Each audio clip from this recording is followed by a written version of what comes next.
Hi all, welcome to our channel turning PSC. അപ്പം നമ്മൾ ഇന്ന് പഠിക്കാൻ പോകുന്ന മറ്റൊരു ECRT ചാപ്റ്ററാണ്. ഇമ്പോർട്ടൻ്റ് ആയ ഒരു ചാപ്റ്ററാണ്. 9ാം ക്ലാസ്സിലെ സോഷ്യൽ സയൻസിൻ്റെ ഇന്ത്യൻ ഭരണഘടനയിലെ അധികാര വിന്യാസം.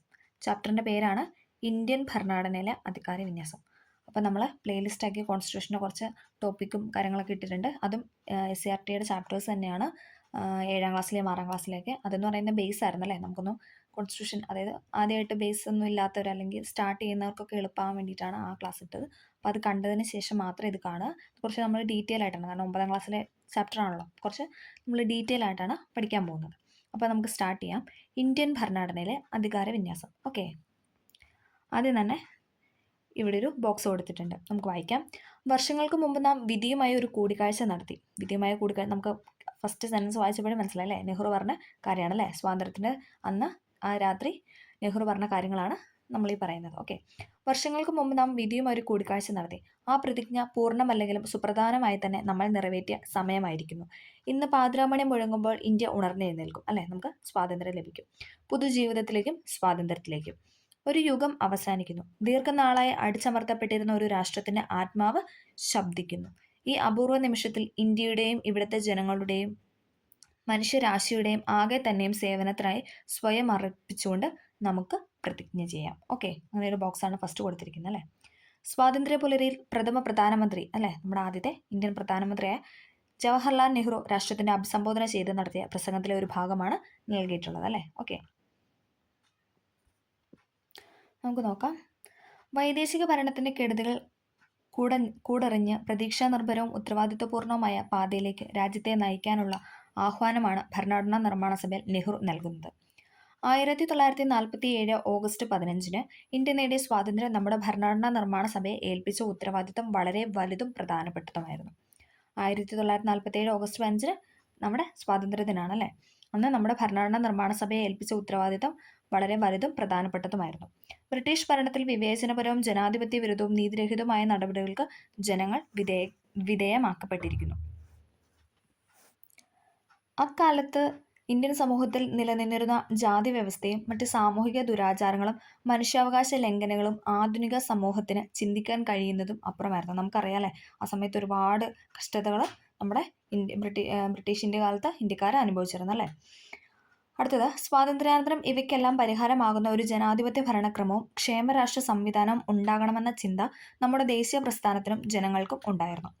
സ്വതന്ത്ര ഇന്ത്യ ജനങ്ങൾക്ക് നൽകിയ പ്രധാനപ്പെട്ട 2 വാഗ്ദാനങ്ങളായിരുന്നു ജനാധിപത്യ ഭരണക്രമവും ക്ഷേമരാഷ്ട്ര നിർമ്മാണവും. എന്തൊക്കെയായിരുന്നു? സ്വതന്ത്ര ഇന്ത്യ ജനങ്ങൾക്ക് നൽകിയ പ്രധാനപ്പെട്ട 2 വാഗ്ദാനങ്ങളായിരുന്നു ഏതൊക്കെയെന്ന് പറഞ്ഞാൽ ജനാധിപത്യ ഭരണക്രമവും അതുപോലെ തന്നെ ക്ഷേമരാഷ്ട്ര നിർമ്മാണവും എന്ന് പറയുന്നത്. ഓക്കെ, ഇതിലേക്കുള്ള ചുവടുവയ്പ്പായിരുന്നു ഭരണഘടനാ നിർമ്മാണ സഭയുടെ രൂപീകരണം. നെഹ്റു അവതരിപ്പിച്ച ലക്ഷ്യപ്രമേയം ഇമ്പോർട്ടൻ്റ് ആണ്. ഇതിലേക്കുള്ള ചുവടുവയ്പ്പായിരുന്നു എന്തെന്ന് പറയുന്നത് ഭരണഘടനാ നിർമ്മാണ സഭയുടെ രൂപീകരണം. അതുവഴി എന്താണ് നെഹ്റു അവതരിപ്പിച്ച ലക്ഷ്യപ്രമേയം. ഓക്കെ, ലക്ഷ്യപ്രമേയത്തിൽ നിന്നും ഭരണഘടനയിലേക്ക് നമുക്കറിയാലേ, ഭരണഘടനയുടെ ആമുഖം എടുത്തിരിക്കുന്ന പോലും ലക്ഷ്യപ്രമേയം അല്ലേ, നെഹ്റുവിൻ്റെ ലക്ഷ്യപ്രമേയത്തിൻ്റെ ഇതുകൊണ്ടാണ്. ഓക്കെ, അപ്പോൾ നമുക്ക് ലക്ഷ്യപ്രമേയം ഒന്ന് നോക്കാം. ഭരണഘടനാ നിർമ്മാണ സഭ ഇന്ത്യ ഒരു സ്വതന്ത്ര പരമാധികാര റിപ്പബ്ലിക്കായി തീർക്കുവാനും അതിനായി ഒരു ഭരണഘടന തയ്യാറാക്കുവാനുമുള്ള ഗൗരവമേറിയ ദൃഢനിശ്ചയം പ്രഖ്യാപിക്കുന്നു. നമുക്കറിയാലേ, ഇത് തന്നെ എന്താണ് ആമുഖത്തിലും പരാമർശിക്കുന്നുണ്ട്. ഭരണഘടനാ നിർമ്മാണ സഭ ഇന്ത്യ ഒരു സ്വതന്ത്ര പരമാധികാര റിപ്പബ്ലിക്കായി തീർക്കുവാനും അതിനായി ഒരു ഭരണഘടന തയ്യാറാക്കുവാനുമുള്ള ഗൗരവമേറിയ ദൃഢനിശ്ചയം പ്രഖ്യാപിക്കുന്നു. സ്വതന്ത്ര പരമാധികാര ഇന്ത്യ എന്നത് പഴയ ബ്രിട്ടീഷ് ഇന്ത്യൻ പ്രദേശങ്ങൾ, ഇന്ത്യൻ സംസ്ഥാനങ്ങൾ, ഇന്ത്യൻ യൂണിയന്റെ ഭാഗമാകാൻ തയ്യാറുള്ള ബ്രിട്ടീഷ് ഇന്ത്യക്ക് പുറത്തുള്ള മറ്റു ഭാഗങ്ങൾ എന്നിവയുടെ ഒരു യൂണിയനായിട്ട് പ്രവർത്തിക്കും അല്ലേ. അപ്പം സ്വതന്ത്ര പരമാധികാര ഇന്ത്യ, അതായത് സ്വാതന്ത്ര്യാനന്തര ഇന്ത്യ എന്ന് പറയുന്നത് എന്താണ്? പഴയ ബ്രിട്ടീഷ്, അതായത് ബ്രിട്ടീഷ് ഇന്ത്യ ആ സമയത്തുണ്ടായിരുന്ന പ്രദേശങ്ങൾ, അതുപോലെ തന്നെ ആ സമയത്തുള്ള ഇന്ത്യൻ സംസ്ഥാനങ്ങൾ, പിന്നെ ഇന്ത്യൻ യൂണിയന്റെ ഭാഗമാകാൻ തയ്യാറുള്ള ബ്രിട്ടീഷ് ഇന്ത്യക്ക് പുറത്തുള്ള മറ്റു ഭാഗങ്ങൾ അല്ലേ. അതൊക്കെ എന്താണ് ഇവിടെ ഒരു യൂണിയനായിട്ട് പ്രവർത്തിക്കും. ഓക്കെ, ഇന്ത്യൻ യൂണിയൻ രൂപീകരിക്കുന്ന പ്രദേശങ്ങൾ സ്വയംഭരണ യൂണിറ്റുകളായിരിക്കും. അതായത് ഇന്ത്യൻ യൂണിയൻ രൂപീകരിക്കുന്ന പ്രദേശങ്ങളൊക്കെ എന്താണ് ഒരു സ്വയംഭരണ യൂണിറ്റ് ആയിട്ട് പ്രവർത്തിക്കും. കൂടാതെ കേന്ദ്ര ഗവൺമെന്റിൽ നിക്ഷിപ്തമാകാതെയുള്ള എല്ലാ അധികാരങ്ങളും ചുമതലയ്ക്കും അവയ്ക്ക് നൽകപ്പെടും. കേന്ദ്ര ഗവൺമെന്റ് നിക്ഷിപ്തമാകാതെയുള്ള എല്ലാ അധികാരങ്ങളും ചുമതലകളും അവർക്ക് നൽകപ്പെടും. ഓക്കെ, സ്വതന്ത്ര പരമാധികാര ഇന്ത്യയുടെ എല്ലാ അധികാരങ്ങളും ജനങ്ങളിൽ നിന്നുമായിരിക്കും ഉത്ഭവിക്കുക. അപ്പം നമ്മുടെ അധികാരങ്ങളും ഇതൊക്കെ എവിടെ നിന്നായിരിക്കും ഉത്ഭവിക്കുന്നതെന്ന് ചോദിച്ചാൽ ജനങ്ങളിൽ നിന്നായിരിക്കും അല്ലേ. ഓക്കെ. ഇന്ത്യയിലെ എല്ലാ ജനങ്ങൾക്കും സാമൂഹികവും സാമ്പത്തികവും രാഷ്ട്രീയവുമായ നീതിയും പദവി സമത്വവും അവസര സമത്വവും നിയമത്തിന് മുമ്പിലുള്ള സമത്വവും കൂടാതെ നിയമത്തിനും പൊതുധാർമ്മികതയ്ക്കും വിധേയമായി സംസാരം, ആവിഷ്കാരം, വിശ്വാസം, ആരാധന, തൊഴിൽ, സംഘടനയും പ്രവർത്തനവും എന്നീ മൗലിക സ്വാതന്ത്ര്യങ്ങൾ ഉറപ്പാക്കുകയും സംരക്ഷിക്കുകയും ചെയ്യും. വലിയൊരു സെൻസ് അല്ലേ. ഒന്നും കൂടെ പറയാം. ഇന്ത്യയിലെ എല്ലാ ജനങ്ങൾക്കും, അതായത് ഇന്ത്യയിലെ എല്ലാ പൗരന്മാർക്കും എന്താണ്? സാമൂഹികവും സാമ്പത്തികവും രാഷ്ട്രീയവുമായ നീതി അല്ലേ. സാമ്പത്തികവും നമുക്ക് 3 തരത്തിലുള്ള നീതി ഉണ്ടെന്ന് പറഞ്ഞല്ലേ. സാമൂഹികം, സാമ്പത്തികം, രാഷ്ട്രീയം. അത് നീതിയും പദവി സമത്വം, അതായത് പദവികളിലൊക്കെ എന്താണ്? സമത്വം, ഇക്വാളിറ്റി അല്ലേ. പിന്നെ അവസരങ്ങളിൽ സമത്വം, നിയമത്തിന് മുമ്പിൽ സമത്വം. പദവികളിൽ സമത്വം, അവസരത്തിന് മുന്നിൽ സമത്വം, നിയമത്തിന് മുന്നിൽ സമത്വം. ഇതുകൂടാതെ നിയമത്തിനും പൊതുധാർമ്മികതയ്ക്കും വിധേയമായി സംസാരം, ആവിഷ്കാരം, വിശ്വാസം, ആരാധന, തൊഴിൽ, സംഘടനയും പ്രവർത്തനവും എന്നീ മൗലിക സ്വാതന്ത്ര്യങ്ങളും ഉറപ്പാക്കുകയും സംരക്ഷിക്കുകയും ചെയ്യുന്നു. അപ്പം നമ്മൾ നെഹ്റു അവതരിപ്പിച്ച ലക്ഷ്യപ്രമേയമാണ് ഈ പറഞ്ഞത്. ഓക്കെ. അപ്പോൾ എല്ലാവർക്കും ക്ലിയർ ആയി എന്ന് പ്രതീക്ഷിക്കുന്നു. ഒന്നും കൂടെ പറയണോ? ഒന്നും കൂടെ ഒന്ന് പറയാം അല്ലേ. ഭരണഘടനാ നിർമ്മാണ സഭ ഇന്ത്യ ഒരു സ്വതന്ത്ര പരമാധികാര റിപ്പബ്ലിക്കായി തീർക്കുവാനും അതിനായി ഒരു ഭരണഘടന തയ്യാറാക്കുവാനുമുള്ള ഗൗരവമേറിയ ദൃഢനിശ്ചയം പ്രഖ്യാപിക്കുന്നു. സ്വതന്ത്ര പരമാധികാര ഇന്ത്യ എന്നത് പഴയ ബ്രിട്ടീഷ് ഇന്ത്യൻ പ്രദേശങ്ങൾ, ഇന്ത്യൻ സംസ്ഥാനം, ഇന്ത്യൻ യൂണിയനുകൾ, ഭാഗമാകാൻ തയ്യാറുള്ള ബ്രിട്ടീഷ് ഇന്ത്യക്ക് പുറത്തുള്ള മറ്റ് ഭാഗങ്ങൾ എന്നിവയുടെ ഒരു യൂണിയൻ ആയിരിക്കും. ഇന്ത്യൻ യൂണിയൻ രൂപീകരണ പ്രദേശങ്ങൾ സ്വയംഭരണ യൂണിറ്റുകളായിട്ടായിരിക്കും പ്രവർത്തിക്കുന്നത്. കൂടാതെ കേന്ദ്ര ഗവൺമെന്റിൽ നിക്ഷിപ്തമാകാതെയുള്ള എല്ലാ അധികാരങ്ങളും ചുമതലകളും എന്താണ് അവർക്ക് ഉണ്ടാകും. സ്വതന്ത്ര പരമാധികാര ഇന്ത്യയുടെ എല്ലാ അധികാരങ്ങളും ജനങ്ങളിൽ നിന്നായിരിക്കും ഉത്ഭവിക്കുക. ഇന്ത്യയിലെ എല്ലാ ജനങ്ങൾക്കും സാമൂഹികവും സാമ്പത്തികവും രാഷ്ട്രീയവുമായ നീതിയും പദവി സമത്വവും അവസര സമത്വവും നിയമത്തിനു മുമ്പിലുള്ള സമത്വവും കൂടാതെ നിയമത്തിനും പൊതുധാർമ്മികതയ്ക്കും വിധേയമായ സംസാരം, ആവിഷ്കാരം, വിശ്വാസം, ആരാധന, തൊഴിൽ, സംഘടനയും പ്രവർത്തനം എന്നീ മൗലിക സ്വാതന്ത്ര്യങ്ങൾ ഉറപ്പാക്കുകയും സംരക്ഷിക്കുകയും ചെയ്യും. ഓക്കെ. അപ്പം നമ്മൾ ലക്ഷ്യപ്രമേയമാണ് പറഞ്ഞത്. നോക്കാം. 1946 ഡിസംബർ 13 ഭരണഘടനാ നിർമ്മാണ സഭയിൽ എന്താണ്? നെഹ്റു ലക്ഷ്യപ്രമേയം അവതരിപ്പിച്ചു. ഇമ്പോർട്ടൻ്റ് ആണ്. PYQ ആണ്. ഇതിൻ്റെ ഡേറ്റ് ചോദിച്ചിട്ടുണ്ട്, ആരാണ് അവതരിപ്പിച്ചതെന്ന് ചോദിച്ചിട്ടുണ്ട്, എവിടെയാണ്, അങ്ങനെ ഈ കാര്യങ്ങളെല്ലാം ചോദിച്ചിട്ടുണ്ട്. അതുകൊണ്ട് ഇത് ഇമ്പോർട്ടൻ്റ് ആയിട്ട് എല്ലാവരും പഠിക്കണം കേട്ടോ. 1946 ഡിസംബർ 13 ഭരണഘടനാ നിർമ്മാണ സഭയിൽ ജവഹർലാൽ നെഹ്റു ലക്ഷ്യപ്രമേയം അവതരിപ്പിച്ചത്. ഓക്കെ. ആ ലക്ഷ്യപ്രമേയമാണ് നമ്മളിപ്പോൾ പറഞ്ഞു വെച്ചത്. ഓക്കെ. ദേശീയ പ്രസ്ഥാനം മുന്നോട്ട് വെച്ച പ്രധാന ആശയങ്ങളെയാണ് ലക്ഷ്യപ്രമേയത്തിൽ ഉൾക്കൊണ്ടിരിക്കുന്നത്. അതായത് ദേശീയ പ്രസ്ഥാനം മുന്നോട്ട് വെച്ച പ്രധാന ആശയങ്ങളാണ് എന്തെന്ന് പറഞ്ഞാൽ നെഹ്റു അവതരിപ്പിച്ച ലക്ഷ്യപ്രമേയത്തിൽ ഉൾക്കൊള്ളുന്നത്. ഓക്കെ. ഇനി അടുത്ത് നമ്മൾ ഭരണഘടനയാണ് അല്ലേ. ഭരണഘടനയുടെ ആമുഖമാണ് കൊടുത്തിരിക്കുന്നത്. ഇത് നമ്മൾ കഴിഞ്ഞ ക്ലാസ്സിൽ ഡീറ്റെയിൽ ആയിട്ട് പറഞ്ഞതാണ്. ഓക്കെ. അതിനകത്ത് 76 അതായത് ആമുഖം ഭേദഗതി ചെയ്ത് ഒരേ ഒരു തവണയാണ് ഭേദഗതി ചെയ്തത്. നമ്മൾ പറഞ്ഞായിരുന്നു 76 42ാം ഭേദഗതി അല്ലേ. ആ സമയത്ത് കൂട്ടിച്ചേർത്ത വാക്കുകൾ ജനാധിപത്യ റിപ്പബ്ലിക് നമ്മൾ പറഞ്ഞായിരുന്നു. പരമാധികാര ജനാധിപത്യ റിപ്പബ്ലിക് എന്നതിന് പകരം എന്താണ്? പരമാധികാര സ്ഥിതിസമത്വ മതേതര ജനാധിപത്യ റിപ്പബ്ലിക്. PASAMAJRI അങ്ങനെ ഓർക്കാം. ഞാൻ പഠിച്ചെടുത്തൊരു കോഡാണ്, തന്നെ ഉണ്ടാക്കിയതല്ല, ഇങ്ങനെ പഠിച്ച് വന്ന വഴിയിൽ നിന്ന് അങ്ങനെ പഠിച്ചൊരു കോഡാണത്. പരമാധികാര സ്ഥിതിസമത്വ മതേതര ജനാധിപത്യ റിപ്പബ്ലിക്. കാരണം എന്താണെന്ന് വെച്ച് കഴിഞ്ഞാൽ നമുക്കിത് ഓർഡറായിട്ട് ചെയ്യാനൊക്കെ പല ക്വസ്റ്റ്യൻ പേപ്പറിലും കണ്ടിട്ടുണ്ട്. അപ്പോൾ നമുക്കിതിൻ്റെ ഓർഡർ കറക്റ്റായിട്ട് അറിയണം. അപ്പം അങ്ങനെ തന്നെ പഠിക്കണം. PASAMAJRI പരമാധികാര സ്ഥിതിസമത്വ മതേതര ജനാധിപത്യ റിപ്പബ്ലിക്. അതുപോലെ തന്നെ എന്താണ്? രാഷ്ട്രത്തിന് ഐക്യം എന്നതിന് പകരം എന്താണ്? രാഷ്ട്രത്തിന് ഐക്യവും അഖണ്ഡതയും എന്നും കൂട്ടിച്ചേർത്തു. ഇതൊക്കെ നിലവിൽ വന്ന, അതായത് 76 42ാം ഭേദഗതി നിയമം നിലവിൽ വന്ന എന്നാന്ന് ചോദിച്ചാൽ 77 അല്ലേ. തൊട്ടടുത്ത വർഷം 77 ജനുവരി 3 ഇതൊക്കെ നമ്മൾ PYQ കഴിഞ്ഞ പ്രീവിയസ് ക്ലാസ്സിൽ പറഞ്ഞിട്ടുണ്ട്. അപ്പോൾ അത് കണ്ടിട്ടില്ലാത്തവർ തീർച്ചയായും അത് കാണുക. ഓക്കെ. ലക്ഷ്യപ്രമേയത്തിൽ അവതരിപ്പിക്കപ്പെട്ട എന്തെല്ലാം ആശയങ്ങളാണ് ഇന്ത്യൻ ഭരണഘടന ആമുഖത്തിൽ ഉൾപ്പെടുത്തിയിരിക്കുന്നത്? താരതമ്യം ചെയ്ത് കണ്ടെത്തുക. ഓക്കെ. ലക്ഷ്യപ്രമേയത്തിലെ വിവിധ ആശയങ്ങൾ നമ്മുടെ ഭരണഘടനയുടെ ആമുഖത്തിൽ ഉൾപ്പെട്ടിട്ടുണ്ടെന്ന് വ്യക്തമായി അല്ലേ. നമ്മൾ ലക്ഷ്യപ്രമേയം വായിച്ചപ്പോൾ നമുക്ക് ക്ലിയർ ആയല്ലേ. അടുത്താണ് ഭരണഘടനയുടെ സവിശേഷത. ഇന്ന് നമ്മൾ പഠിക്കാനായിട്ട് പോകുന്നത് ഇന്ത്യൻ ഭരണഘടനയുടെ സവിശേഷതയാണ്. ഓക്കെ. ക്യാബിനറ്റ് മിഷന്റെ നിർദ്ദേശാനുസരണം നമ്മൾ പറഞ്ഞായിരുന്നല്ലേ, ഭരണഘടന നിർമ്മാണ സമിതി രൂപീകരിക്കാൻ കാരണമായത് എന്താണെന്ന് വെച്ചാൽ ക്യാബിനറ്റ് മിഷനാണ്. നമ്മൾ കഴിഞ്ഞ ക്ലാസ്സിൽ പറഞ്ഞായിരുന്നു. ക്യാബിനറ്റ് മിഷന്റെ നിർദ്ദേശാനുസരണം 1946 ഡിസംബർ 6 ഭരണഘടനാ നിർമ്മാണ സമിതി രൂപീകരിക്കപ്പെട്ടത്. പഠിക്കണം, ഇമ്പോർട്ടൻ്റ് ആണ്. PYQ ആണ്. ചേരുമ്പടി അങ്ങോട്ടും ഇങ്ങോട്ടും ഡേറ്റ് എന്നിട്ടൊക്കെ ചോദിക്കും. നിർമ്മാണ സമിതി എന്ന് വന്നു. അപ്പോൾ നമുക്ക് ഈ ഡിസംബർ 6, ഡിസംബർ 9, ഡിസംബർ 13 ഇങ്ങനെയുള്ള പല ഡേറ്റും തരും. അതുകൊണ്ട് മാറിപ്പോവാതിരിക്കാൻ കറക്റ്റായിട്ട് ഇതൊരു ഓർഡറില്ല, അതൊരു കഥ പോലെ നമ്മളതങ്ങ് പഠിച്ചു വയ്ക്കുക. ഓക്കെ. അപ്പം ക്യാബിനറ്റ് മിഷന്റെ നിർദ്ദേശപ്രകാരം 1946 ഡിസംബർ 6, അപ്പം 46-ൽ 6 എടുക്കുക, അങ്ങനെ ഡിസംബർ 6 കണക്ട് ചെയ്യുക. ഓക്കെ. 46 ഡിസംബർ 6 ഭരണഘടനാ നിർമ്മാണ സഭ രൂപീകരിച്ചു. ഓക്കെ, അപ്പോൾ അത് ക്ലിയറായി. ഇനി തൊട്ട് 3 ദിവസം കഴിഞ്ഞ്, അതായത് 46 ഡിസംബർ 9, 6 കഴിഞ്ഞ് 3 ദിവസം കഴിഞ്ഞ് 9-ാം തീയതി എന്താണ്? ഡിസംബർ 9 മുതൽ 2 വർഷവും 11 മാസം 17 ദിവസം നീണ്ടുന്ന ഒരു മഹത്തായ പ്രക്രിയയിലൂടെയാണ് എന്തെന്ന് പറയുന്നത് ഇന്ത്യൻ ഭരണഘടന രൂപീകരിച്ചത്. അതായത് ഡിസംബർ 9 അവർ സ്റ്റാർട്ട് ചെയ്തല്ലേ. മൊത്തം ഇതിൻ്റെ ഡേറ്റും ചോദിച്ചിട്ടുണ്ട്, എത്ര ദിവസം, എത്ര വർഷം, എത്ര മാസം എന്നൊക്കെ ചോദിച്ചിട്ടുണ്ട്. 2 വർഷം 11 മാസം 17 ദിവസം. SCRT പറഞ്ഞിരിക്കുന്ന 17 ദിവസം, NCERT ടെക്സ്റ്റിലൊക്കെ കൊടുത്തിരിക്കുന്നത് 18 ദിവസം എന്നാണ്. ഓക്കെ, അപ്പം നമ്മൾ ഇത് പഠിക്കുക. 2 വർഷം 11 മാസം 17 ദിവസമാണ് എന്ന് പറഞ്ഞാൽ ഇന്ത്യൻ ഭരണഘടന രൂപീകരിക്കാനായിട്ട് എടുത്തിരിക്കുന്ന സമയം എന്ന് പറയുന്നത്. ഓക്കെ, അപ്പം ഡിസംബർ 6-ന് ഭരണഘടന നിർമ്മാണ സമിതി ക്യാബിനറ്റ് മിഷൻ്റെ നിർദ്ദേശപ്രകാരം നിലവിൽ വന്നു. ഡിസംബർ 9-നാണ് സ്റ്റാർട്ട് ചെയ്തത് ഭരണഘടന തയ്യാറാക്കാനായിട്ട് അവർ തുടങ്ങിയത്. 2 വർഷം 11 മാസം 17 ദിവസം നീണ്ടു നിന്നു. ഓക്കെ, അടുത്തത് 1949 നവംബർ 26-ന് എന്താണ് ഭരണഘടനാ നിർമ്മാണ സമിതി അംഗീകരിച്ചു അല്ലേ. അംഗീകരിച്ച് നിയമമാക്കി നമുക്കായി തന്നെ സമർപ്പിച്ച ഇന്ത്യൻ ഭരണഘടനയിൽ 21 ഭാഗങ്ങളും 395 വകുപ്പുകളും 8 പട്ടികയും ഉണ്ടായിരുന്നു. ഇമ്പോർട്ടൻ്റ് ആണ്. അപ്പം ഭരണഘടനാ നിർമ്മാണ സഭ എന്നാണ് ഇത് അംഗീകരിച്ചത് എന്ന് ചോദിക്കും. 1949 നവംബർ 26. നവംബർ 26 എന്തായിരുന്നു? ഭരണഘടന നിയമദിനം അല്ലേ, ഭരണഘടനാ ദിനം എന്നൊക്കെ പറയും, നിയമദിനം എന്നായിട്ടാണ് നമ്മൾ നവംബർ 26 ആചരിക്കുന്നത്. ഓക്കെ, 1949 നമ്മൾ പറഞ്ഞു 46 ഡിസംബർ 9 സ്റ്റാർട്ട് ചെയ്തു. 2 വർഷം 11 മാസം 17 ദിവസം കഴിഞ്ഞ് 49 നവംബർ 26 ആയപ്പോഴത്തേക്കും ഇത് അംഗീകരിച്ചു. ഭരണഘടന അംഗീകരിച്ച് അത് നിയമമാക്കി നമുക്കായി തന്നെ സമർപ്പിച്ചു. അതിൽ എത്ര ആർട്ടിക്കിളും എത്ര വകുപ്പും എത്ര പട്ടികയാണ് ഉണ്ടായിരുന്നത്? 22 പാർട്ട് ഉണ്ടായിരുന്നു അല്ലേ. 22 പാർട്ട്, 395 ആർട്ടിക്കിൾ, 8 പട്ടിക. 22 ഭാഗങ്ങളിലായിട്ട് 22 ഭാഗം ഉണ്ടായിരുന്നു, 395 വകുപ്പുണ്ടായിരുന്നു, 8 പട്ടിക ഉണ്ടായിരുന്നു. ഒന്നും കൂടെ പറയാം, 22 ഭാഗങ്ങൾ, 395 വകുപ്പ്, 8 പട്ടിക. ഇമ്പോർട്ടൻ്റ് ആണ്, അതുകൊണ്ടാണ് റിപ്പീറ്റ് ചെയ്ത് പറയുന്നത്. 22 ഭാഗങ്ങൾ, 395 വകുപ്പ്, 8 പട്ടിക. ഓക്കെ, ക്ലിയർ ആയോ? അടുത്തത് 1950 ജനുവരി 26-ന് നിലവിൽ വന്ന ഇന്ത്യൻ ഭരണഘടന കാലാനുസൃതമായ മാറ്റങ്ങൾ ഉൾക്കൊണ്ടുകൊണ്ട് ഒരു സജീവ പ്രമാണമായിട്ട് ഇപ്പോഴും തുടർന്നുകൊണ്ടിരിക്കുന്നു അല്ലേ.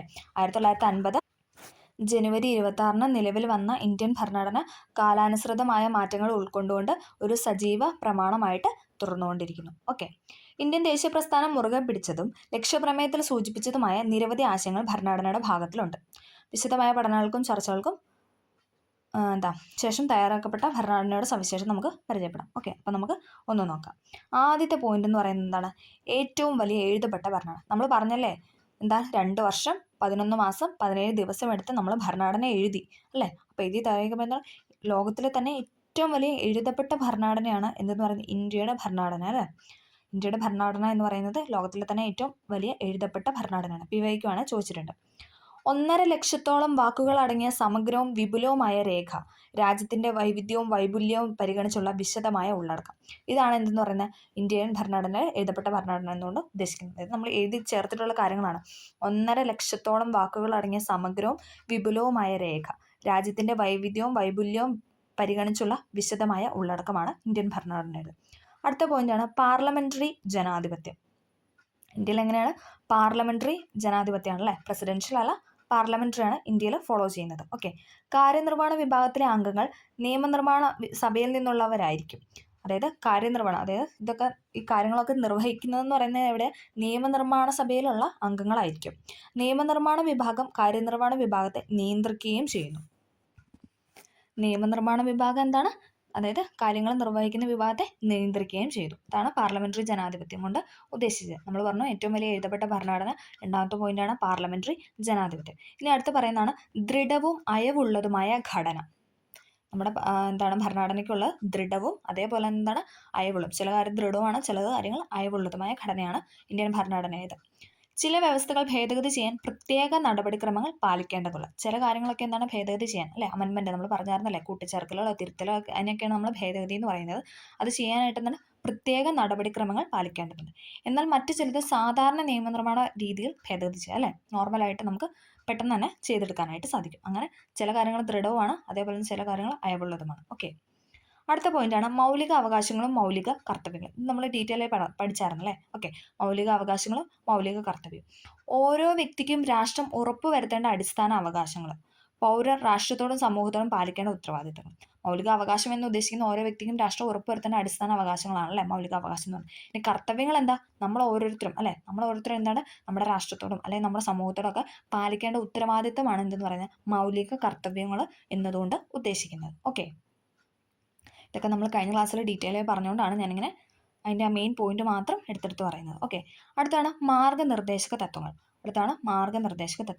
ഭാവി രാഷ്ട്രത്തിന്റെ സാമൂഹിക സാമ്പത്തിക അഭിവൃദ്ധിക്കായി രാഷ്ട്രത്തിന് നൽകിയിട്ടുള്ള നിർദ്ദേശമാണ് മാർഗനിർദ്ദേശക തത്വങ്ങൾ. അല്ലെ, നമുക്ക് നൽകിയിട്ടുള്ള ഓരോരോ നിർദ്ദേശങ്ങളാണ് എന്തെന്ന് പറയുന്നത് ഭാവി രാഷ്ട്രത്തിന്റെ സാമൂഹിക സാമ്പത്തിക അഭിവൃദ്ധിക്കായി രാഷ്ട്രത്തിന് നൽകിയിട്ടുള്ള നിർദ്ദേശമാണ് മാർഗനിർദ്ദേശക തത്വങ്ങൾ എന്നതുകൊണ്ട് ഉദ്ദേശിക്കുന്നത്. ഓക്കെ, അടുത്തതാണ് ദ്വിമണ്ഡല നിയമനിർമ്മാണ സഭകൾ. നമ്മൾ പറഞ്ഞായിരുന്നല്ലേ, നമുക്കുള്ളത് ദ്വിമണ്ഡല നിയമനിർമ്മാണ സഭകളാണ്. മൊത്തം ജനത്തെയും പ്രതിനിധീകരിക്കുന്ന അധോസഭ. നമ്മൾ പറഞ്ഞായിരുന്നില്ലേ അധോസഭ, അധോ ലോകം വെച്ച് കണക്ട് ചെയ്യുക. അധോസഭ എന്ന് പറഞ്ഞാൽ ഏതായിരുന്നു? ലോകസഭ അല്ലെ, അധോ ലോകം. അപ്പം ലോകസഭ എന്ന് പറയുന്നതാണ് മൊത്തം ജനത്തെയും പ്രതിനിധീകരിക്കുന്ന സഭയാണ് അധോസഭ അഥവാ ലോകസഭ. നിയമനിർമ്മാണത്തിൽ രണ്ടാമതൊരു ചിന്തയ്ക്കായി സംസ്ഥാനങ്ങളെ പ്രതിനിധീകരിക്കുന്ന ഉപരിസഭയാണ് രാജ്യസഭ. അല്ലെ, സംസ്ഥാനങ്ങളുടെ കൗൺസിൽ എന്നാണ് രാജ്യസഭ അറിയപ്പെടുന്നത്. നമ്മൾ കഴിഞ്ഞ ക്ലാസ്സിൽ പഠിച്ചു അല്ലെ. നിയമനിർമ്മാണത്തിൽ രണ്ടാമതൊരു ചിന്തയ്ക്കായി സംസ്ഥാനങ്ങളെ പ്രതിനിധീകരിക്കുന്ന ഉപരിസഭയാണ് ഏതെന്ന് പറയുന്നത് രാജ്യസഭ എന്ന് പറയുന്നത്. രാജ്യസഭേനെ പറയുന്നതാണ് ഉപരിസഭ. രാ വെച്ച് കണക്ട് ചെയ്യുക, ഉപരി. ഇതിൽ രാ വെച്ച് രാജ്യസഭ കണക്ട് ചെയ്യുക. അധോ ലോകം വെച്ചിട്ട് അധോസഭ ലോക്സഭയാണ്. ഓക്കെ, ശക്തമായ കേന്ദ്ര ഗവൺമെന്റോട് കൂടിയ ഫെഡറലിസം. അടുത്ത പോയിന്റാണ് ശക്തമായ കേന്ദ്ര ഗവൺമെന്റോട് കൂടിയ ഫെഡറലിസം. അധികാരം കേന്ദ്രത്തിനും സംസ്ഥാനങ്ങൾക്കുമായി വേർതിരിച്ചിട്ടുണ്ട്. അല്ലെ, നമ്മൾ പറഞ്ഞായിരുന്നു കേന്ദ്രത്തിന് മാത്രമല്ല അല്ലെ സംസ്ഥാനങ്ങൾ മാത്രമല്ല രണ്ടു പേർക്കും കൂടെ വേർതിരിച്ചാണ് നമുക്ക് അധികാരം നൽകിയിരിക്കുന്നത്. എങ്കിലും കേന്ദ്രത്തിന് മേൽക്കൈ നൽകുന്ന ചില സവിശേഷത അധികാരങ്ങൾ ഭരണഘടനയിൽ ഉൾപ്പെടുത്തിയിട്ടുണ്ട്. അല്ലെ, എന്നാലും എന്താണ് സെൻട്രൽ ഗവൺമെന്റ് അല്ലെ കേന്ദ്രമാണ് കുറച്ചും കൂടെ മുന്നിൽ നിൽക്കുന്നത് നമുക്ക് വേണേൽ പറയാം. കേന്ദ്രത്തിന് മേൽക്കൈ നൽകുന്ന ചില സവിശേഷ അധികാരങ്ങളും ഭരണഘടനയിൽ പറഞ്ഞു വെച്ചിട്ടുണ്ട്. ഓക്കെ, അടുത്തതാണ് സ്വതന്ത്രവും നിഷ്പക്ഷവുമായ നീതിന്യായ വ്യവസ്ഥ. നിയമനിർമ്മാണ കാര്യനിർവ്വഹണ വിഭാഗങ്ങളുടെ നിയന്ത്രണത്തിലല്ലാത്ത കോടതി സംവിധാനം. അല്ലെ, നമ്മൾ പറഞ്ഞായിരുന്നു സുപ്രീം കോടതി, ഹൈക്കോടതി, അങ്ങനെ അല്ലെ മജിസ്ട്രേറ്റ് കോടതി, സിവിൽ കോടതി, അങ്ങനെ പലതരത്തിലുള്ള നീതിന്യായ വ്യവസ്ഥ ഇന്ത്യയിൽ ഉണ്ട്. ഓക്കെ, സ്വതന്ത്ര ഭരണഘടനാ സ്ഥാപനങ്ങൾ. ജനാധിപത്യ വ്യവസ്ഥ വിപുലവും അർത്ഥപൂർണവുമാക്കുന്നതിന് സ്വതന്ത്ര സ്വഭാവമുള്ള ഭരണഘടനാ സ്ഥാപനങ്ങളും ഇന്ത്യയിൽ ഉണ്ട്. ഓക്കെ, അപ്പോൾ ഇത്രയും പോയിന്റ്സ് ആണ് എന്തെന്ന് പറയുന്നത് ഇന്ത്യൻ ഭരണഘടനയിൽ ഉൾക്കൊള്ളിച്ചിട്ടുള്ളത്. നമുക്ക് ഒന്നും കൂടെ പറയാം. ആദ്യത്തെ പോയിന്റ് ആയിരുന്നു ഏറ്റവും വലിയ എഴുതപ്പെട്ട ഭരണഘടന, പാർലമെന്ററി ജനാധിപത്യം. പിന്നെ എന്താണ് ദൃഢവുമാണ് അയവുള്ളതുമായ രണ്ട് തരത്തിലുള്ള ഘടന ഇന്ത്യൻ ഭരണഘടനയ്ക്കുണ്ട്. പിന്നെ മൗലിക അവകാശം, മൗലിക കർത്തവ്യം, മാർഗനിർദ്ദേശക തത്വങ്ങൾ, ദ്വിമണ്ഡല നിയമനിർമ്മാണ സഭയായ ലോക്സഭയുണ്ട്, രാജ്യസഭയുണ്ട്, ശക്തമായ കേന്ദ്ര ഗവൺമെന്റോട് കൂടിയ ഫെഡറലിസം ഉണ്ട്, കേന്ദ്രവും സംസ്ഥാനവും ഉണ്ടല്ലേ, പിന്നെ സ്വതന്ത്രവും നിഷ്പക്ഷവുമായ നീതിന്യായ വ്യവസ്ഥയുണ്ട്, സ്വതന്ത്ര ഭരണഘടനാ സ്ഥാപനങ്ങളും ഉണ്ട്. ഇന്ത്യൻ ഫെഡറലിസം നമ്മൾ അടുത്ത് പറയാൻ പോകുന്നതാണ് ഇന്ത്യൻ ഫെഡറലിസം. ഒരു ബോക്സ് ഇവിടെ കൊടുത്തിട്ടുണ്ട്. ഭരണഘടനയുടെ സവിശേഷതകൾ അനുസരിച്ച് ക്ലാസ്സിൽ അവതരിപ്പിച്ച സെമിനാർ പ്രബന്ധത്തിലെ പ്രസക്തങ്ങൾ. നമ്മുടെ രാജ്യത്തിന്റെ വൈവിധ്യവും ഐക്യവും ഒരുപോലെ പരിപാലിക്കുന്നതിന് ഫെഡറൽ സംവിധാനം സഹായിക്കുന്നുണ്ട്. അല്ലെ, നമ്മുടെ രാജ്യത്തിന്റെ വൈവിധ്യവും ഐക്യവും ഒരുപോലെ പരിപാലിക്കുന്നതിന് എന്താണ് ഫെഡറൽ സംവിധാനം സഹായിക്കുന്നുണ്ട്. കൂടാതെ പ്രാദേശിക പ്രാതിനിധ്യം ഉറപ്പുവരുത്തുന്നതിലൂടെ വിഘടനവാദ പ്രവണതകളെ ഫലപ്രദമാക്കി ചെറുക്കുന്നതിനും ഇത്തരം ഒരു ഭരണ ക്രമീകരണം പ്രയോജനപ്പെടുന്നു. ഭരണത്തിന്റെ വിവിധ തലങ്ങളെ കൂട്ടിയിണക്കി സാമ്പത്തിക പുരോഗതി കൈവരിക്കുന്നതിനും എല്ലാ വിഭാഗങ്ങളുടെയും ക്ഷേമം ഉറപ്പുവരുത്തുന്നതിനും ഫെഡറലിസത്തോടെ സാധിക്കുന്നുണ്ട്. കേന്ദ്രവും സംസ്ഥാനങ്ങളും അധികാരം പങ്കിടുന്ന ഒരു ഭരണ സംവിധാനം ജനാധിപത്യം എന്ന ആശയത്തെ കൂടുതൽ അർത്ഥപൂർണ്ണമാക്കുകയും ചെയ്യുന്നു. നമ്മൾ പറഞ്ഞ കാര്യങ്ങളെക്കുറിച്ചാണ് പറഞ്ഞത്. ഓക്കെ, ഭരണഘടനയുടെ അടിസ്ഥാനത്തിൽ അധികാരം രണ്ടു തലങ്ങളിലേക്ക് വിഭജിക്കപ്പെടുന്ന ഭരണ സംവിധാനമാണ് എന്തെന്ന് പറഞ്ഞാൽ ഫെഡറലിസം. അല്ലെ, അതായത് സെൻട്രലും ഉണ്ട്, അതേപോലെ തന്നെ സ്റ്റേറ്റും ഉണ്ട്, കേന്ദ്ര ഗവൺമെന്റും ഉണ്ട്, സംസ്ഥാന ഗവൺമെന്റും ഉണ്ട്. കേന്ദ്ര ഗവൺമെന്റും സംസ്ഥാന ഗവൺമെന്റുകളും അധികാരം പങ്കിടുന്ന ഭരണ ക്രമീകരണമാണ് എന്തെന്ന് പറഞ്ഞാൽ ഫെഡറലിസം എന്നതുകൊണ്ട് ഉദ്ദേശിക്കുന്നത്. ഫെഡറലിസത്തിന് അടിസ്ഥാന സവിശേഷതകളായി കണക്കാക്കുന്നതാണ് നമ്മൾ പറയുന്നത്. എന്താണ്? എഴുതപ്പെട്ട ദൃഢമായ ഭരണഘടന, അധികാര വിഭജനം, അതേപോലെ തന്നെ സ്വതന്ത്രമായ നീതിന്യായ വ്യവസ്ഥ എന്നിവ. ഓക്കെ, നമ്മൾ പറഞ്ഞല്ലേ 22 പാർട്ടും 395 ആർട്ടിക്കിളും അതേപോലെ തന്നെ എന്താണ് 8 പട്ടികയൊക്കെ ഉണ്ടായിരുന്നു എന്ന് പറഞ്ഞല്ലേ. അപ്പോൾ നമ്മൾ ഇനി ചർച്ച ചെയ്യാനായിട്ട് പോകുന്നത് ഭാഗം 1 പാർട്ട് 1 കുറിച്ചാണ്. ഇന്ത്യൻ ഭരണഘടനയിൽ പാർട്ട് 1 ആണ് പറയാൻ പോകുന്നത്. യൂണിയനും അതിൻ്റെ ഭൂപ്രദേശവും ചേർന്നാണ് എന്തെന്ന് പറഞ്ഞാൽ പാർട്ട് 1 ഉൾപ്പെടുന്നത്. യൂണിയനും ഉണ്ട്, അതേപോലെ തന്നെ എന്താണ് അതിൻ്റെ ഭൂപ്രദേശവും ഉണ്ട്. യൂണിയന്റെ പേരും ഭൂപ്രദേശവും. ഇന്ത്യ അതായത് ഭാരതം സംസ്ഥാനങ്ങളുടെ ഒരു യൂണിയൻ ആയിരിക്കുന്നതാണ്. സംസ്ഥാനങ്ങളും അവയുടെ ഭൂപ്രദേശങ്ങളും 1-ാം പട്ടികയിൽ പറഞ്ഞിട്ടുള്ള വിധം ആയിരിക്കുന്നതാണ്. ഭാരതത്തിന്റെ ഭൂപ്രദേശം, സംസ്ഥാനങ്ങളുടെ ഭൂപ്രദേശങ്ങളും ഒന്നാം പട്ടികയിൽ പറഞ്ഞിട്ടുള്ള യൂണിയൻ പ്രദേശങ്ങളും 6 ചെയ്യുന്ന മറ്റു ഭൂപ്രദേശങ്ങളും അടങ്ങിയതാകും. ഇതാണ് പാർട്ട് 1 ആ ഒരു പോയിന്റ് എന്ന് പറയുന്നത്. ഇന്ത്യൻ ഭരണഘടനയുടെ 1-ാമത്തെ അനുച്ഛേദം നമ്മൾ വായിച്ചു. ഇതുപ്രകാരം ഇന്ത്യ, അതായത് ഭാരതം, സംസ്ഥാനങ്ങളുടെ ഒരു യൂണിയൻ ആയിരിക്കും. എന്നാൽ ഭരണഘടനയിൽ ഒരിടത്തും ഇന്ത്യ ഒരു ഫെഡറൽ രാഷ്ട്രമാണെന്ന് പരാമർശിക്കുന്നില്ല. ഇന്ത്യയുടെ സാമൂഹികവും പ്രാദേശികവും ഭൂമിശാസ്ത്രപരവുമായ വൈവിധ്യങ്ങളെ ഉൾക്കൊള്ളുന്നതിനും രാജ്യത്തിൻ്റെ ഐക്യവും അഖണ്ഡതയും കാത്തുസൂക്ഷിക്കുന്നതിനും വേണ്ടിയാണ് നാം ഫെഡറൽ സംവിധാനം സ്വീകരിച്ചിരിക്കുന്നത്. ഓക്കെ, ഇന്ത്യൻ ഫെഡറലിസത്തിൻ്റെ സവിശേഷതയാണ് നമ്മളിനി പറയാനായിട്ട് പോകുന്നത്. ഓക്കെ, ഇമ്പോർട്ടൻ്റ് ആണ്. ഇന്ത്യൻ ഫെഡറലിസത്തിൻ്റെ സവിശേഷതകൾ നമുക്ക് നോക്കാം. കേന്ദ്ര സംസ്ഥാന അധികാര വിഭജനം, അതായത് അധികാരം എന്താണ്? കേന്ദ്രത്തിനും സംസ്ഥാനം വിഭജിച്ച് നൽകിയിട്ടുണ്ട് നമ്മൾ പറഞ്ഞല്ലേ. അധികാര വിഭജനത്തിൽ കൂടുതൽ വിഷയങ്ങളും പ്രധാന അധികാരികളും ആരായിരിക്കും? കേന്ദ്രം. അത് നമ്മൾ പറഞ്ഞല്ലേ, കൂടുതൽ വിഷയങ്ങളും കൊടുത്തിരിക്കുന്ന പ്രധാന അധികാരികൾ എന്ന് പറയുന്നത് കേന്ദ്രം തന്നെയായിരിക്കും. സ്വതന്ത്രവും നിഷ്പക്ഷവുമായ നീതിന്യായ വ്യവസ്ഥ. അർദ്ധ ഫെഡറൽ സംവിധാനം.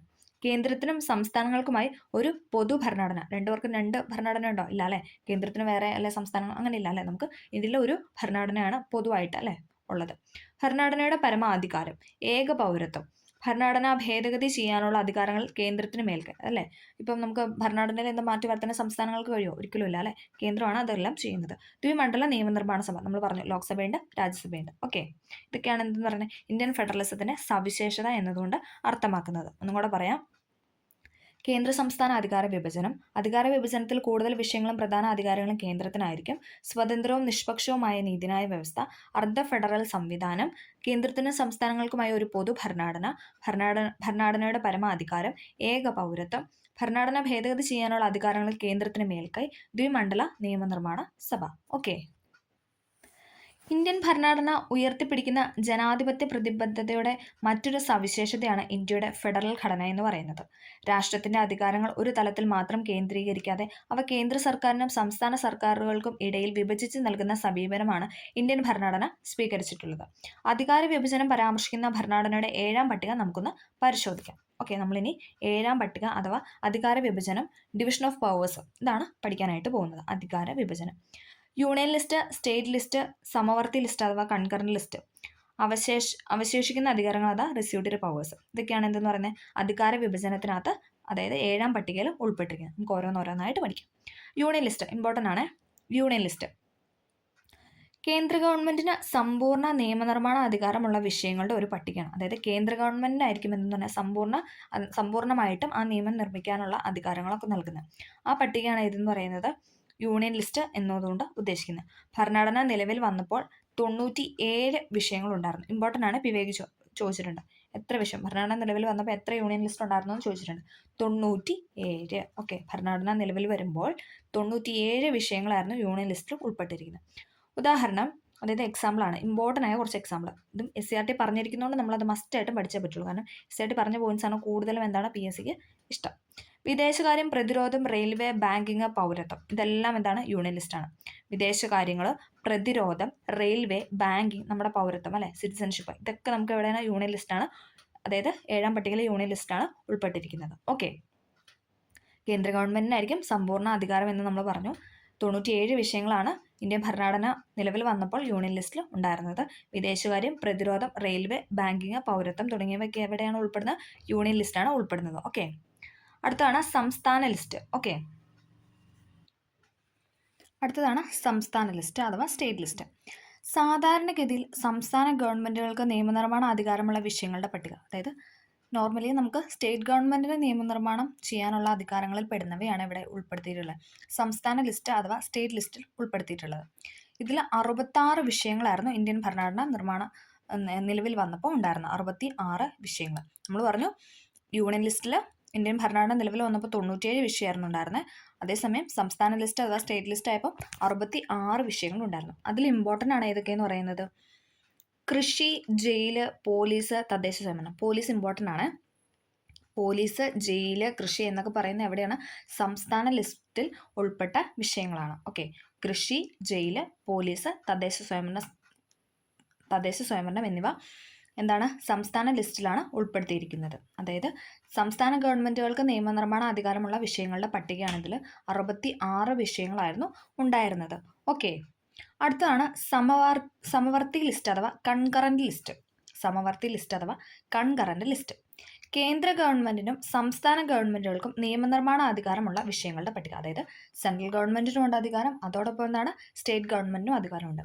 ഇതിൽ തുടക്കത്തിൽ 47 വിഷയങ്ങളുണ്ടായിരുന്നു. അതായത് ഭരണഘടന നിലവിൽ വന്നപ്പോൾ സമവർത്തി ലിസ്റ്റ് അഥവാ കൺകറന്റ് ലിസ്റ്റിൽ 47 വിഷയങ്ങളാണ് ഉണ്ടായിരുന്നത്. ഓക്കെ, കേന്ദ്ര ഗവൺമെന്റിനും സംസ്ഥാന ഗവൺമെന്റിനും എന്താണ് നിയമനിർമ്മാണ അധികാരമുള്ള വിഷയങ്ങളുടെ പട്ടികയാണ് സമവർത്തി ലിസ്റ്റ് അഥവാ കൺകറന്റ് ലിസ്റ്റ് എന്ന് പറയുന്നത്. 47 വിഷയങ്ങൾ ഉണ്ടായിരുന്നു. അപ്പോൾ ഒന്നും കൂടെ പറയാം, നമുക്ക് യൂണിയൻ ലിസ്റ്റിൽ എന്തായിരുന്നു 97 വിഷയം ഉണ്ടായിരുന്നു, സംസ്ഥാന ലിസ്റ്റിൽ 66 വിഷയം, സമവർത്തി ലിസ്റ്റ് അഥവാ കൺകറന്റ് ലിസ്റ്റിൽ 47 വിഷയം. ഓക്കെ, 97, 66, 47. ഇതിന് ഉദാഹരണം, അതായത് കൺകറന്റ് ലിസ്റ്റിന് ഉദാഹരണമാണ്, ഇത് ഇമ്പോർട്ടൻ്റ് ആണ്, എപ്പോഴും ചോദിക്കുന്നതാണ്, കൺകറന്റ് ലിസ്റ്റ് എപ്പോഴും ചോദിക്കുന്ന ഒരു ക്വസ്റ്റൻ ആണ്. വിദ്യാഭ്യാസം, വനം, ട്രേഡ് യൂണിയൻ, വിവാഹം, ജനന മരണ രജിസ്ട്രേഷൻ, ഇതൊക്കെ എവിടെയാണ് പറയുന്നത്? കൺകറന്റ് ലിസ്റ്റിലാണ് ഉൾപ്പെടുത്തിയിരിക്കുന്നത്. വിദ്യാഭ്യാസം, വനം, ട്രേഡ് യൂണിയനുകൾ, വിവാഹം, ജനന മരണ രജിസ്ട്രേഷൻ. ഒന്നും കൂടെ പറയാം, വിദ്യാഭ്യാസം, വനം, ട്രേഡ് യൂണിയനുകൾ, വിവാഹം, ജനന മരണ രജിസ്ട്രേഷൻ, ഇതൊക്കെ എവിടെയാണ്? കൺകറന്റ് ലിസ്റ്റിനാണ് ഉൾപ്പെടുത്തിയിരിക്കുന്നത്. ഓക്കെ, അടുത്തത് ആണ് അവശേഷിക്കുന്ന അധികാരങ്ങൾ അഥവാ റെസ്യൂഡറി പവേഴ്സ്. ഇതിലൊന്നും പെടാത്ത കാര്യങ്ങൾ. ഓക്കെ, ഇതിലൊന്നും പെടാത്തതാണ് നമ്മളിവിടെ റെസ്യൂഡറി പവേഴ്സ് ആയിട്ട്, അല്ലെങ്കിൽ അവശേഷിക്കുന്ന അധികാരങ്ങൾ, അവശിഷ്ട അധികാരം എന്നൊക്കെ പറയും, അതിൽ ഉൾപ്പെടുത്തിയിരിക്കുന്നത്. മേൽ പറഞ്ഞ 3 അധികാര പട്ടികകളിലും ഉൾപ്പെടാത്തതായ വിഷയങ്ങളെ അവശേഷിക്കുന്ന അധികാരങ്ങളാണ് അവശേഷിക്കുന്ന അധികാരങ്ങൾ എന്ന് പറയുന്നത്. അതായത് ഈ സ്റ്റേറ്റ് ഗവൺമെൻറ്, അതായത് സ്റ്റേറ്റ് ലിസ്റ്റിലും യൂണിയൻ ലിസ്റ്റിലും കൺകറന്റ് ലിസ്റ്റിലും ഇതിലൊന്നും പെട്ടിട്ടില്ല. അതിൽ പെടാത്ത കുറേ കാര്യങ്ങളുണ്ടാവുമല്ലോ, അതൊക്കെയാണ് നമ്മൾ എവിടെ എന്ന് പറയുക റെസ്യൂഡറി പവേഴ്സിൽ ഉൾപ്പെടുത്തിയിരിക്കുന്നത്. ഇവയിലെ നിയമനിർമ്മാണ അധികാരം കേന്ദ്ര ഗവൺമെൻറ്റാണ്. അപ്പോൾ അത് ആരായിരിക്കും? സെൻട്രൽ ആയിരിക്കുമോ സ്റ്റേറ്റ് ആയിരിക്കുമോ? സെൻട്രൽ ആയിരിക്കും അല്ലേ. അപ്പം റെസ്യൂഡറി പവേഴ്സിൻ്റെ അധികാരം എന്ന് പറയുന്നത് കേന്ദ്ര ഗവൺമെൻറ്റിലായിരിക്കും. സൈബർ നിയമമാണ് റെസ്യൂഡറി പവേഴ്സിന് എക്സാമ്പിൾ, സൈബർ നിയമങ്ങൾ. ഓക്കെ, നമുക്കൊന്നും കൂടെ പറയാം, യൂണിയൻ ലിസ്റ്റ് ഉണ്ട്, സംസ്ഥാന ലിസ്റ്റ് ഉണ്ട്, സമവർത്തി ലിസ്റ്റ് അഥവാ കൺകറന്റ് ലിസ്റ്റ് ഉണ്ട്, പിന്നെ അവശേഷിക്കുന്ന അധികാരങ്ങളുണ്ട്. യൂണിയൻ ലിസ്റ്റിൽ 97 വിഷയങ്ങളുണ്ടായിരുന്നു. വിദേശകാര്യം, പ്രതിരോധം, റെയിൽവേ, ബാങ്കിങ്, പൗരത്വം. എക്സാമ്പിൾ. സ്റ്റേറ്റ് ലിസ്റ്റിലോട്ട് വരുമ്പോൾ എന്താണ് 66 വിഷയം ഉണ്ടായിരുന്നു. അതിൽ ഇമ്പോർട്ടൻ്റ് ആണ് പോലീസ് കേട്ടോ. കൃഷി, ജയില്, പോലീസ്, തദ്ദേശ സ്വയംഭരണം. ഇനി സമവർത്തി ലിസ്റ്റ് അഥവാ കൺകറന്റ് ലിസ്റ്റിലോട്ട് വരുമ്പോൾ എന്താണ് 47 വിഷയങ്ങളാണ്. വിദ്യാഭ്യാസം, വനം, ട്രേഡ് യൂണിയൻ, വിവാഹം, ജനന മരണ രജിസ്ട്രേഷൻ. ഈ കൺകറന്റ് ലിസ്റ്റിൽ 2 പേർക്ക് അധികാരമുണ്ട്, സെൻട്രൽ ഗവൺമെൻറ്റും ഉണ്ട്, സ്റ്റേറ്റും ഉണ്ട്. ഇനി അവശേഷിക്കുന്ന അധികാരങ്ങൾ അഥവാ റെസ്യൂഡറി പവേഴ്സിൽ വരുമ്പോൾ അധികാരം മൊത്തം ആർക്കായിരിക്കും? കേന്ദ്ര ഗവൺമെൻറ് ആയിരിക്കും. സൈബർ നിയമമാണ് എക്സാമ്പിൾ എന്ന് പറയുന്നത്. ക്ലിയർ ആയെന്ന് പ്രതീക്ഷിക്കുന്നു. ഓക്കെ, അപ്പോൾ ഇവിടെ കുറച്ച് ബോക്സ് ഒക്കെ കൊടുത്തിട്ടുണ്ട്. കേരളത്തിലേക്ക് പുതിയ തീവണ്ടി അനുവദിച്ചു, അതാരായിരിക്കും? യൂണിയൻ ലിസ്റ്റ് ആയിരിക്കും അല്ലേ. നമ്മൾ പറഞ്ഞ റെയിൽവേ എന്ന് പറയുന്നത് യൂണിയൻ ലിസ്റ്റാണ്. ബിരുദ കോഴ്സുകളുടെ ഘടന പരിഷ്കരിക്കുന്നു, വിദ്യാഭ്യാസം അല്ലേ, വിദ്യാഭ്യാസമായിട്ട് ബന്ധപ്പെട്ട് അതെവിടെയായിരുന്നു? കൺകറന്റ് ലിസ്റ്റ് അല്ലേ. ഇന്ത്യ ശ്രീലങ്കയുമായി നയതന്ത്ര കരാറിൽ ഒപ്പുവെച്ചു, അതെവിടെയായിരിക്കും? ഇന്റർനാഷണൽ കാര്യങ്ങളാണ്, വിദേശ കാര്യമാണ്, അതെവിടെയായിരിക്കും? യൂണിയൻ ലിസ്റ്റ് ആയിരിക്കും. ദേശീയ വനനയം, നമ്മൾ പറഞ്ഞു വനനയം എവിടെയാണ്? സമവർത്തി ലിസ്റ്റ് കൺകറന്റ് ലിസ്റ്റിലാന്ന് പറഞ്ഞല്ലേ. വിദ്യാഭ്യാസം, വനം, ട്രേഡ് യൂണിയൻ, വിവാഹം, ഇതൊക്കെ. അപ്പോൾ വനനയം എന്ന് പറയുന്നത് കൺകറന്റ് ലിസ്റ്റ്. ജയിൽ ചട്ടങ്ങൾ പരിഷ്കരിച്ചു, നമ്മൾ പറഞ്ഞ ജയില്, പോലീസ്, ഇതൊക്കെ എവിടെയായിരുന്നു? സംസ്ഥാന ലിസ്റ്റ് അല്ലേ, സംസ്ഥാന ലിസ്റ്റ്. ഇനി പുതിയ പോലീസ് നയം പ്രഖ്യാപിച്ചു, അത് എവിടെയാണ്? സൈബർ നിയമങ്ങളിൽ പെടും അല്ലേ. സൈബർ പോലീസ് നയം എന്താണ്? നമ്മുടെ അവശേഷിക്കുന്ന അധികാരങ്ങൾ, അതാ റെസ്യൂഡറി പവേഴ്സിൽ ഉൾപ്പെടുന്നവയാണ്. ഓക്കെ, അപ്പോൾ നമ്മൾ ഇത്രയും പോയിന്റ്സ് ആണ് പറഞ്ഞത്. ഓക്കെ, അപ്പം നമ്മൾ ഈ ചാപ്റ്റർ ഇന്നിവിടെ വെച്ചിട്ട് ഈ പാർട്ടായിട്ട് തിരിക്കുകയാണ്. കാരണം എന്ന് വെച്ചാൽ കുറച്ച് ലെങ്ത് ഉള്ളൊരു ചാപ്റ്ററാണ്. അപ്പം ഞാൻ ഇത് മൊത്തം കൂടെ പറയുമ്പോൾ നിങ്ങൾക്കത് പഠിക്കാനായിട്ട് ബുദ്ധിമുട്ടായിരിക്കും. അപ്പോൾ നമുക്ക് ഇതിൻ്റെ പാർട്ട് 2 ആയിട്ട് ഞാനിത് ആഡ് ചെയ്യുന്നുണ്ടാവും. പെട്ടെന്ന് തന്നെ രണ്ടും ഒരുമിച്ച് തന്നെ നമുക്ക് ആഡ് ചെയ്തിടാം. ഇത് ഒറ്റ ക്ലാസ് ആകുമ്പോഴത്തേക്കും നല്ല ലെങ്ത് ആവും. അപ്പം നിങ്ങൾക്കത് പഠിക്കാനായിട്ട് നല്ലോണം ബുദ്ധിമുട്ട് വരും. ഓക്കെ, അപ്പോൾ അതുകൊണ്ട് നമ്മൾ ഇത് വെച്ചിട്ട് ഈ ചാപ്റ്റർ നിർത്തുവാണ്. അപ്പോൾ എല്ലാവർക്കും ഇത് ക്ലിയർ ആയെന്ന് പ്രതീക്ഷിക്കുന്നു. 1-2 വട്ടം കേട്ട് വായിച്ച് ഡേറ്റും കാര്യങ്ങളൊക്കെ എഴുതി തന്നെ പഠിക്കണം, അത് മസ്റ്റായിട്ടും വരുന്നതാണ്. അപ്പോൾ എല്ലാവർക്കും ഇഷ്ടമായെന്ന് പ്രതീക്ഷിക്കുന്നു. ഇഷ്ടമായെങ്കിൽ തീർച്ചയായും ലൈക്ക് ചെയ്ത് സപ്പോർട്ട് ചെയ്യുക. അപ്പോൾ ഇതിൻ്റെ പാർട്ട് 2 ഉണ്ടാവും, അതും ഇത് കണ്ടതിന് ശേഷം എല്ലാവരും അതും കാണാനായിട്ട് ശ്രമിക്കണം. Okay, thank